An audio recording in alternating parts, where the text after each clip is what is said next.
Welcome to our presentation today, Mindfulness, Grounding, and Being in the Moment. Can everyone see my purple slide? Yes, wonderful. All right, so we are here today. This is a program by the Mental Health Association of Maryland. My name is Casey Saylor. I am the Older Adult Project Manager at MHAMD. And MHAMD is an organization, a nonprofit organization that's been around for more than 100 years that focuses on addressing the mental health needs of Marylanders of all ages, from children to older adults, through programs that educate the public, like this one, to increase understanding and provide resources. And they advance public policy to improve care and outcomes and help to monitor the quality of services received by individuals living with mental illness and substance use disorders as well. So you can learn more about MHAMD at our website, mhamd.org.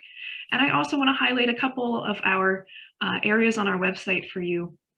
We did put together a coronavirus-specific webpage dedicated to resources around keeping yourself mentally well during the pandemic.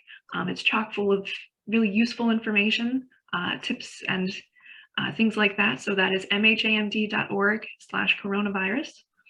We also, as part of our public education and outreach, have a number of publications that we hand out for free, no cost to you. These publications span a number of topics, from fact sheets on different mental health and behavioral health conditions to how to access insurance and mental health care. So we definitely encourage everyone, check out our free publications, see if there's anything that speaks to you that you may be interested in learning more about, or maybe that someone you know may be interested in learning about. So those are available at mhamd.org/publications. Other events such as this one, specifically around the brain and getting older, are posted on our MD Aging webpage /events.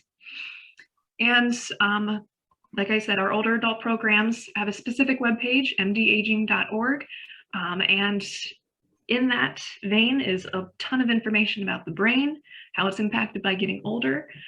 There is a direct link to our Mental Health in Later Life guidebook, which is pictured on the right here. It is a wonderful resource. If you don't have your copy yet, it is a beautifully bound book full of information about how our brains are impacted by the aging process and how you can help to take care of them. So if you don't have your copy of this yet, I highly recommend head to mdaging.org. It's one of the first links at the top, and we will happily mail you a free copy. If you have friends and family members that you would like to get copies for as well, just let us know how many you'd like. And if you have a group, we can send you a big box of them. So just let us know. Those are a wonderful resource. All right, this is also specifically a presentation from our Baltimore County program, the Vibrant Aging Peers program today. So this program focuses on Baltimore County and providing information and support to older adults there.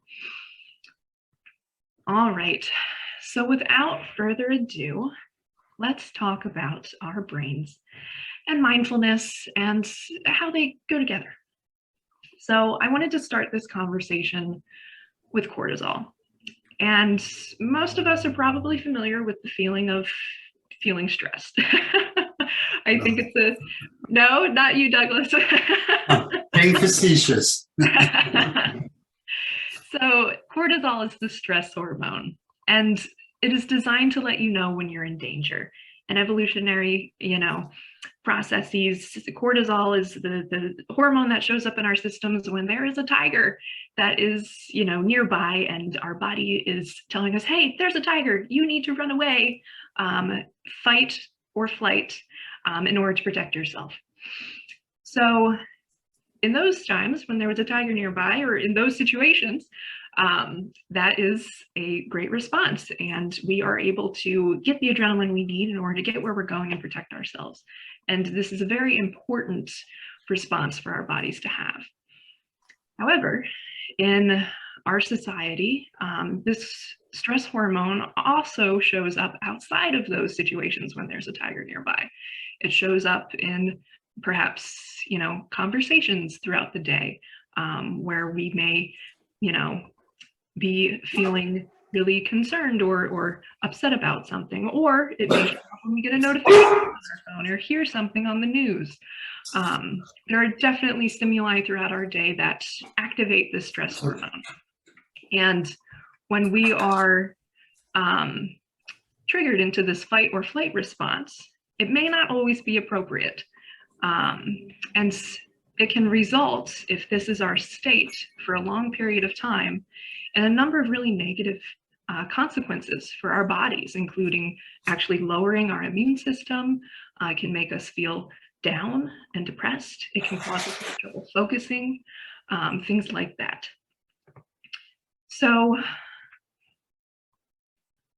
another concept that I want to introduce you to today is the amygdala surge, also known as amygdala hijack. And the amygdala hijack may happen when strong emotions such as anger, fear, or even extreme excitement make it difficult or impossible to think straight. This is related to that cortisol fight or flight response, that survival behavior. And it's a physical sensation and an emotional sensation. So to give you an example, let's say I'm trying to open a jar. And I've been trying to open this jar, and I'm also having a conversation at the same time with my partner. And maybe we're having a bit of an argument, and I am overcome with frustration, and I cannot open this jar, and I slam it on the counter. That is an example of my amygdala being hijacked. It also shows up if, instead of slamming that jar on the counter, maybe I yell at my partner. Right? Those moments of extreme excitement or anger or fear, that is maybe something we would not have done otherwise if we were not caught up in that emotion. That is the amygdala hijack at work. Cortisol, that stress hormone we talked about, shows up during these moments as well. And it's really fascinating how this works. Cortisol in these moments actually dulls the communication going on in our brains. The prefrontal lobe in our brain is responsible for helping us to think straight and make informed decisions, right? The prefrontal lobe is the part that shows up, and in that moment where I'm holding the jar, would typically intercede and say, that's a glass jar, you don't want to slam that on the counter. Don't do that. But in that moment, my prefrontal lobe has the cortisol rushing through it, and so I didn't hear it say that. That communication didn't get through to the other part of my brain that was connected to my arm and slamming the jar on the counter, because that cortisol dulled the communication. And so I, in turn, followed through on that impulse. Another thing that dulls that communication is drinking alcohol. So if, I had a couple drinks before I started this interaction, that can also make it more difficult for that impulse control to happen.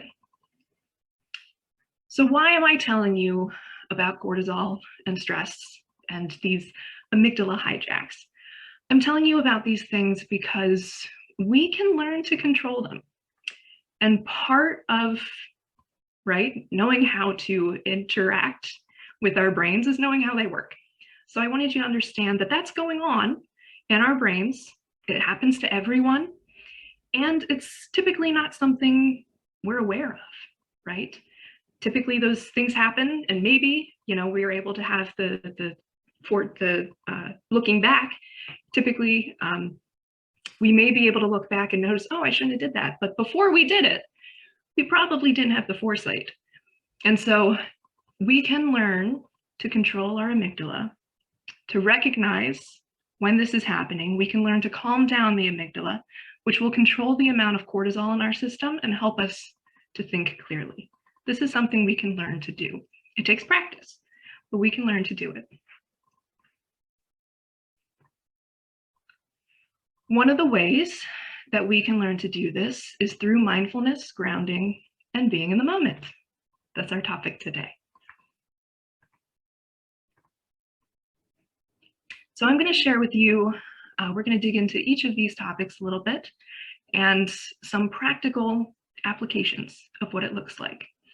And I encourage you to think through them and keep thinking back to your own, maybe amygdala surges or stressful situations, and pick out a couple that really apply to you that you may find helpful in those moments. So this is a quote. I practiced his name last week and I forget how to say it now. This French gentleman, but he says that now and then it's good to pause in our pursuit of happiness and just be happy. And today we are talking about that pause. Mindfulness is a state of focus on the present moment, when calmly acknowledging and accepting one's feelings, thoughts, and bodily sensations. So it includes the thoughts, and the body. Mindfulness includes the following elements. It includes awareness, tuning in to what is happening in the present moment, such as sights, sounds, smells, or physical sensations. It includes focus, paying attention to the present moment without thinking about the past or the future, just right now. Acceptance, accepting whatever you may be thinking or feeling without judgment, that's the key term, or trying to change it.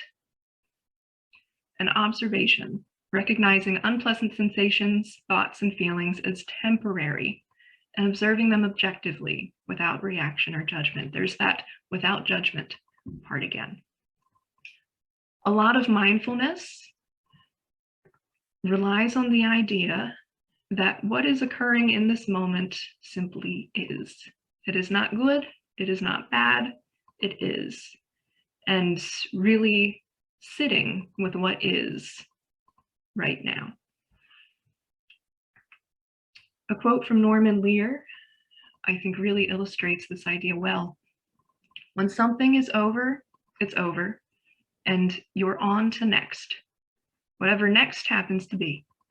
I thought if there was a hammock in the middle of those two words, that would be the best definition I know of living in the moment.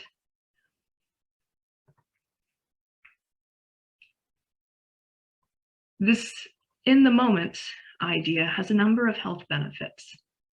It can reduce stress, that cortisol hormone. Stress can have serious effects on our physical and mental health, as we talked about before, and mindfulness can help to minimize or lessen our body's stress responses. This can have health benefits such as lowering our blood pressure and strengthening our immune system, because remember, having that cortisol going through our system actually lowers our immune system. Mindfulness can help us to escort that cortisol out, help our body process it, and turn the if you think of it as a faucet and it's turned on and the cortisol is coming out, it can help us to turn that down a bit so our systems are not being flooded. Mindfulness can also help us to improve our mood and may reduce mental health conditions like depression and anxiety. It improves brain function and can help us to build our abilities to focus. Over time, it can sharpen our memory and improve mental performance. And it improves our ability to cope with pain. People with chronic pain who practice mindfulness meditation report less severe pain and pain-related distress. There are actually whole pain management centers dedicated to this idea of changing our relationship with pain as a treatment instead of medications. And that idea of changing the relationship is grounded in mindfulness a lot of the time. Grounding is a coping strategy that's designed to ground you or immediately connect you with the present moment. So grounding interacts with our nervous system. The sympathetic nervous system directs the body's rapid involuntary response to dangerous or stressful situations. A flash flood of hormones boosts the body's alertness and heart rate, sending extra blood to the muscles and preparing the body for action. That's the fight or flight response we talked about earlier. The parasympathetic response system works to calm our bodies down, to conserve energy, to restore the nervous system to a more relaxed, neutral, and efficient state of being. With practice, we can develop this to be the dominant state and experience the health benefits. Even if it's not the dominant state, with practice, we can learn to tune in and turn on our parasympathetic response system. So what is it that we're practicing? One of the things is grounding. Grounding directly stimulates this parasympathetic response system, and it moves our thoughts to the here and now from whatever was causing that cortisol surge. It reinforces our brains and our body's feelings of safety, and it reduces distress and anxiety. And I want to linger on that word safety for a moment, because at the end of the day, that's what it's all about when it comes to our bodies, right? The cortisol is showing up because it feels like we're unsafe. Our brains feel unsafe. And so we are stepping into fight or flight in order to find safety.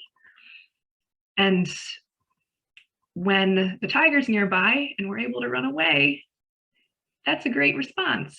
But when the stressor is maybe my phone, which is going to stay here, or the person that is going to stay here, right? It becomes a different situation, and we needed a different intervention where we begin to bring our own tools for turning off that fight or flight response for ourselves, since the stimulant is still here.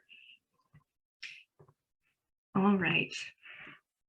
Dr. Sarah Allen shares that grounding basically means to bring your focus to what is happening to you physically, either in your body or in your surroundings, instead of being trapped by the thoughts in your mind that are causing you to feel anxious.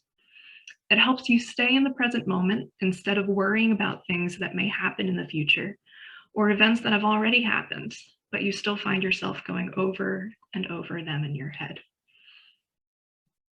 There are a couple tools that we can use to ground, and most of them are very easy, and we can call on them at any point. So I'm going to share a couple of them with you and invite you to practice them with me just for a little bit. So one of these is breathing. We breathe all the time. That's just kind of what we do. And as we breathe, we do it unconsciously. It's just kind of going on in the background. We don't typically pay attention to it, but paying attention to it can be a powerful tool to ground ourselves and reconnect us with our bodies. So I want to invite everyone just to notice your breath right now. Did you notice you were breathing? What's it feel like? Are you breathing quickly right now? Are you breathing slower right now? Focus on the movement of your breath. Notice it coming in and going out, in and out. Just notice it. You don't need to change it in any way. If you want to change it, go ahead, but you don't need to.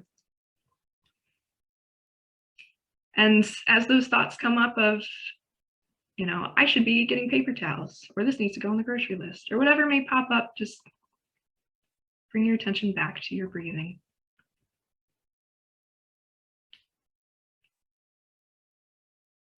And I want to invite you to take a deeper breath now, maybe in and count to 3, 2, 3, and then out. Let's count to 4, 2, 3, 4. We'll do that 2 more times. In and out. And in and out.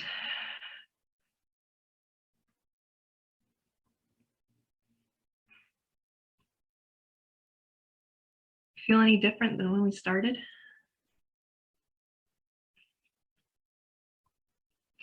It's okay if not. This can feel silly, but this is a tool that you always have with you, right? Whether we're in the middle of the grocery store or, sitting alone at home, this does not require you to have anything with you. It just requires you to tune in to what is already going on and notice it. Personally, this is something that I use all the time, especially in those moments where I notice my amygdala starting to surge. And it's so helps me to just notice, okay, I'm going to focus on breathing in. And then the next step is to breathe out. And I do it automatically, and I don't need to think about it. And I can just pay attention to it. And it's a really easy way to calm down for me. Another tool that we can use to ground is called a body scan.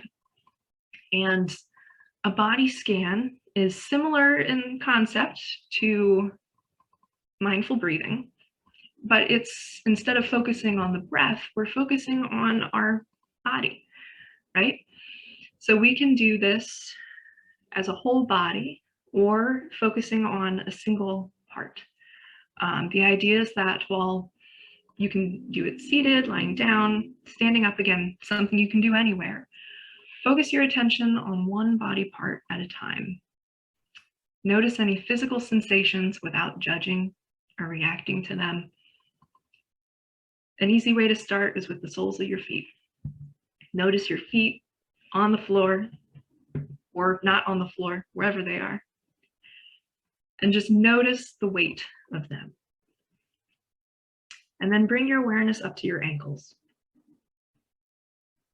and up your calves.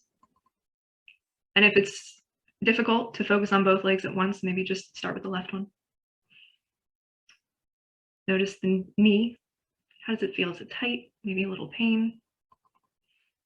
Up the thigh to the hip. And notice your belly. How's your belly feel right now? Is it tight? Is it loose? You don't need to change anything, just notice. If you want to change it, maybe you want to relax a little bit, you're welcome to do that too, if you notice it a little tight. Up to the ribs and the chest. And then the shoulders. I know for me, the shoulders are often very tight, and I don't notice it until I do this.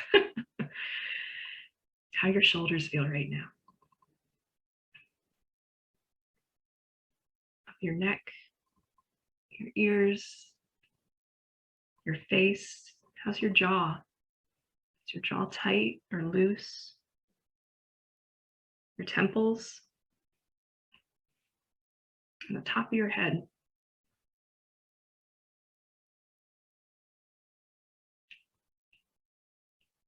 The body scan is a wonderful tool.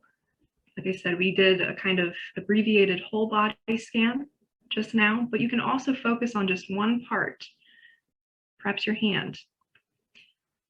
And, you know, maybe just if the whole body is too big a lift, especially if you're feeling overwhelmed, just focus on the hand and one finger at a time, right? Just zoom in on those sensations. Another grounding method is mindful movement. And this could look like a number of things. How do you typically move in a day?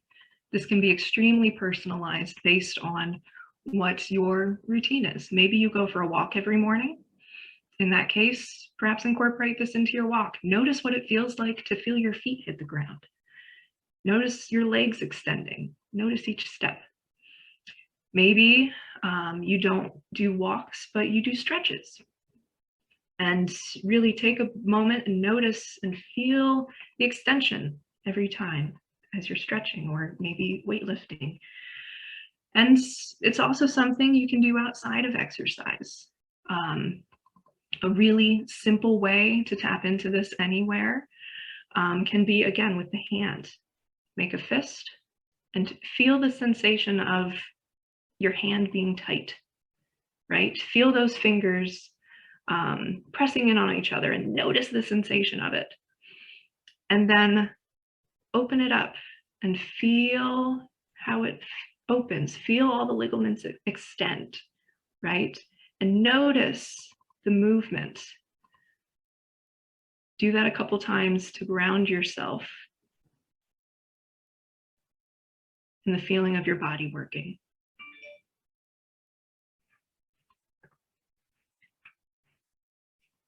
Mindful eating is another way of bringing grounding exercise into your daily habits. And the idea is pretty simple. Slow down and notice the experience of eating. I know for myself, lunchtime comes and I'm like, I have stuff to do. I have to eat my lunch and I have to get going. But, you know, our lots going on when we eat. There are smells, there are tastes, there are textures. There's all kinds of things that are typically, you know, kind of pleasant if you're eating something tasty. So slowing down and noticing the experience of eating can be a grounding tool as well. Pay attention to the sensations of holding the food, smell, taste, the texture. Really notice the whole process.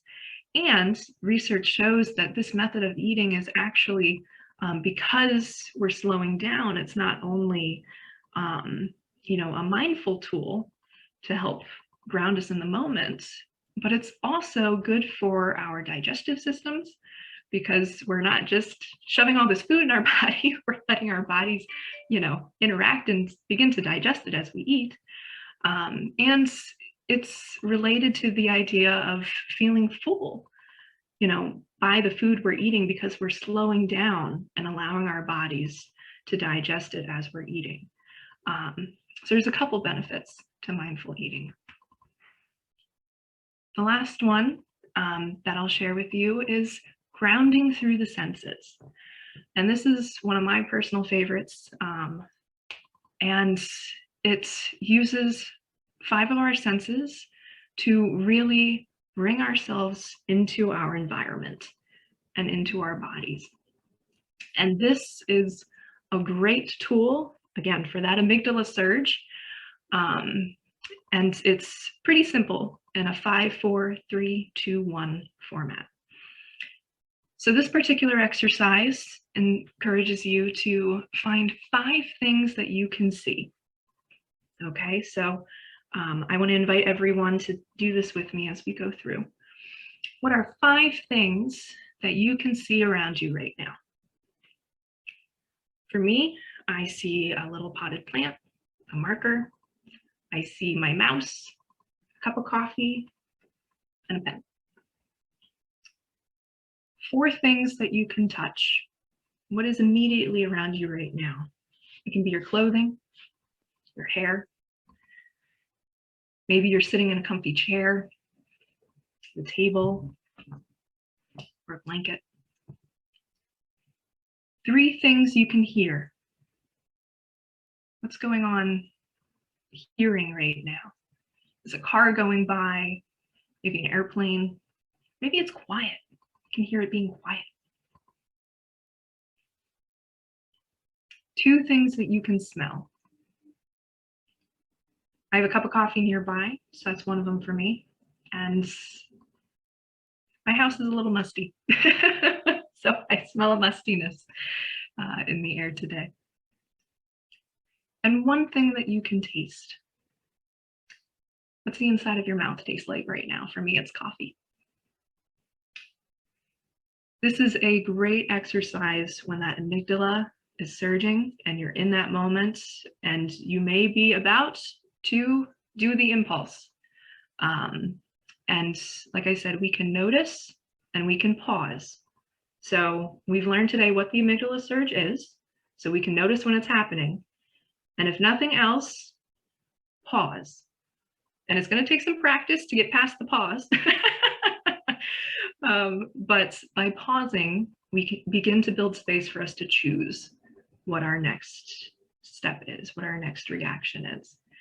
And this particular exercise can be a great choice in those moments, because by the end of it, your system will likely be calmed down enough to make the communication between your frontal lobe and the rest of your brain happen again. So you can choose not to be impulsive.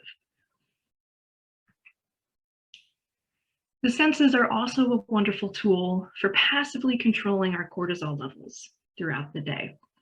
We can apply this idea of mindfulness just in our daily lives as we go throughout our routines and begin to bring it into our daily experiences. And simply by doing so, by connecting with our senses throughout the day, we can lower our levels of cortisol as a kind of passive management. So I have some ideas here to share with you just for how to connect with these senses throughout the day.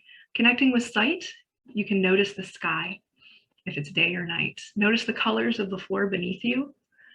Look into the eyes of a loved one. Keep a photo that you can't look at enough nearby.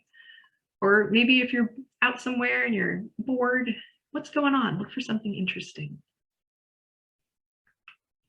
Connecting with smell throughout the day, we can notice the transition. Maybe as you go from one room to another or step from inside to outside. What does the smell change? Notice that. Breathe in the scent of fallen leaves as you take a walk through your neighborhood, or maybe the neighbor's cooking something. Break out maybe a vanilla candle or potpourri in your home, something that you enjoy, and notice the ingredients as you cook. If nothing else, we all eat in a day. Notice those smells as you participate in that process. Connecting with taste.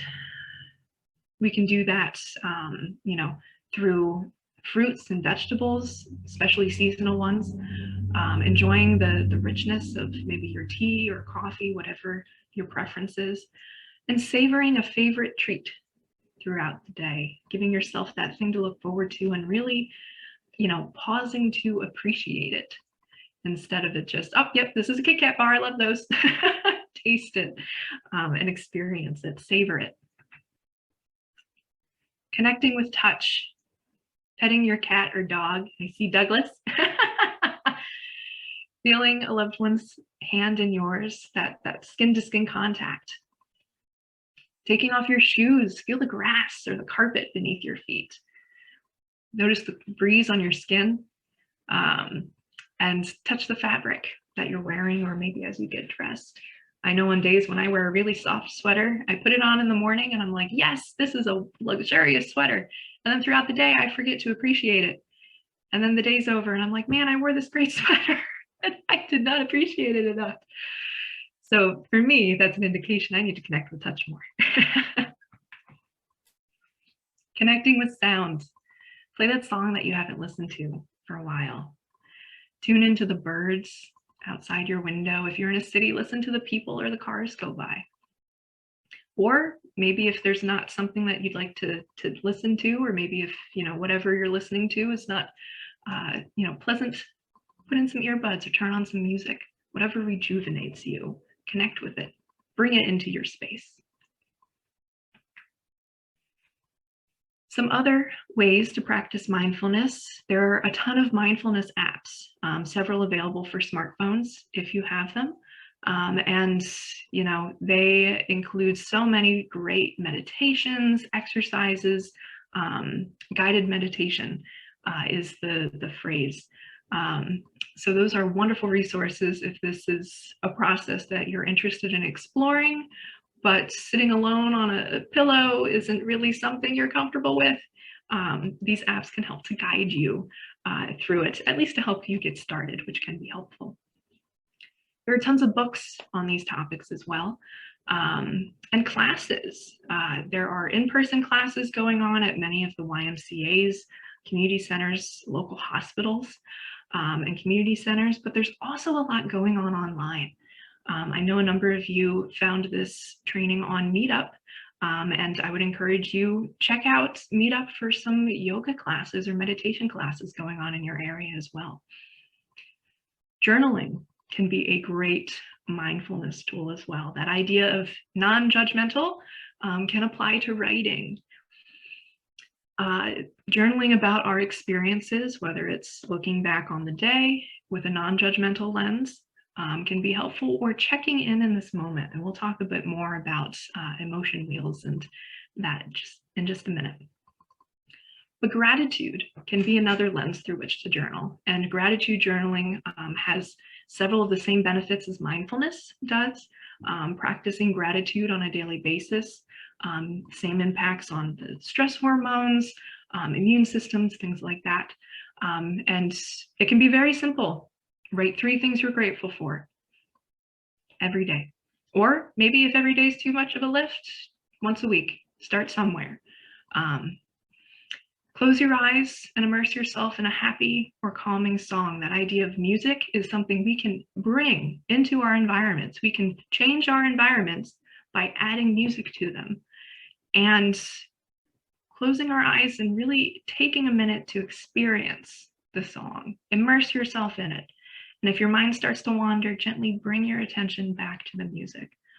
One of the things about mindfulness is that it's a practice. We all will sit down and say, I'm going to be mindful right now, and then get distracted. That's how it works. We all do it. You are not bad at it if you do that, because that's an extremely common experience. And the practice is, when that happens, notice and come back. And that is what it is. That's what we're doing, is going and coming back. And one more methodology is something called visualization. And that's the idea of visualizing either a calming place, maybe a happy memory, and focusing on those details, using as many senses as you can.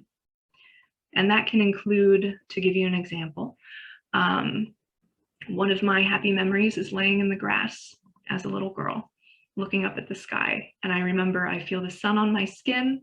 I see the blue in the sky and the sun through the trees and the breeze. And it smells really warm because it's a summer day, right? And how does it smell warm? I don't know, that's the memory. But that is, for me, a particular visualization that I can tap into in those moments where I need something calming or I need something warm. And I encourage everyone, pick a memory for yourself that you can easily go back to in those moments. All right, so being in the moment, let's focus a little bit on emotions and the felt sense now as one more strategy for this. I'm checking the time real quick.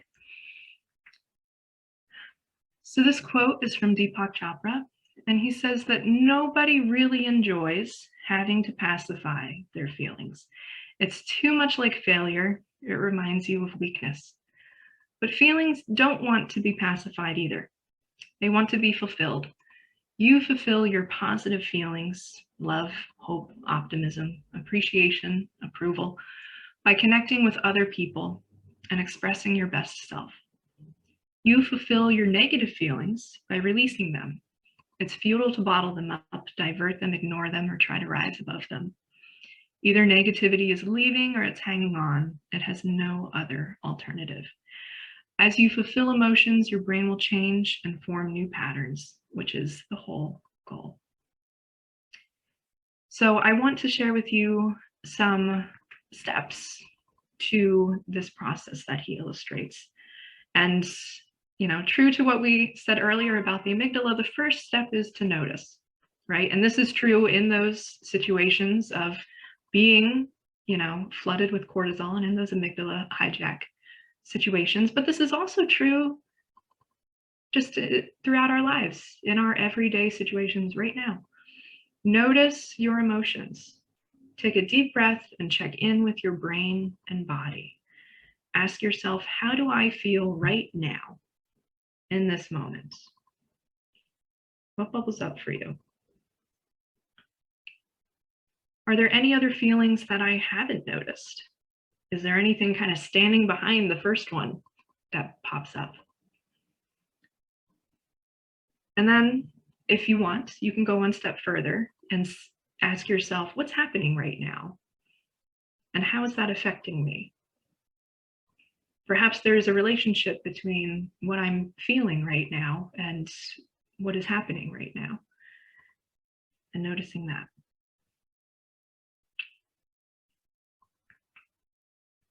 There's a tool that we can use. Perhaps it's a little difficult to put some words to what we're feeling. And in those moments, emotion wheels can be really useful for helping us to name what's going on. Because realistically, all of these words, at least for me, do not pop up as options. when I do my little check-ins, right? Sometimes something shows up and I'm like, I don't really know what that is. It's just kind of uncomfortable right now. And in those moments, emotion wheels can be really useful. So one resource for getting a free emotion wheel, you can download them from humansystems.co/emotion wheels. And I will put, everyone will receive a copy of these slides, so you can click the links. And there are also many versions of emotion wheels, right? So if you try this one, it's not really working for you, there are many other versions that you can try too. But this particular one is broken into uncomfortable emotions and positive emotions. So you can pick the wheel that most applies to your feeling in the moment to help you navigate it. And how does an emotion wheel work? Let's explore this for a moment. So the way to use an emotion wheel is we do the check-in, right? Notice the emotion. How do I feel right now? And then you can take a look at the wheel and you start in the middle. And you choose one of these kind of overarching feelings, right? Maybe I'm tuning in right now and I'm feeling kind of embarrassed. I'm feeling kind of embarrassed. And embarrassed then branches out. I go to the next kind of lighter section to explore, do any of these speak a bit more to my feeling of being embarrassed right now? Do I feel disrespected or guilty or inferior? Maybe I'm feeling a little sheepish right now. And then sheepish, if you go to the row beyond that, to the outer row, you see opens up into two more, right? That may help to further explain that particular feeling in this moment. And maybe you look at these and it's like, nah, not contrite, nah, not abashed. That's not what's going on right now. That's fine. But it gave you the opportunity to maybe think through and say, okay, I'm not those two things, but maybe now I have the word for what it is because I canceled those out. I know those aren't it.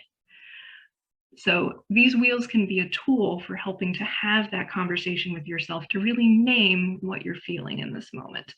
And it can be just as helpful to identify what's not going on to help you to get to what is sometimes.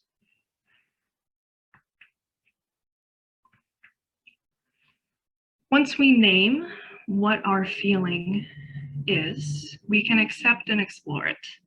We can ask ourselves, why am I feeling this way? Is this feeling trying to tell me anything? And what can I learn from this experience? And this is a great opportunity, maybe for journaling as well, to go through and explore these questions on paper. Or you can just check in with yourself and in your mind. And then reframing. Perhaps I'm feeling very, using that embarrassed. Maybe I noticed as I was going through the emotion wheel, contrite, abashed, they weren't really what I was feeling, but I am kind of feeling afraid.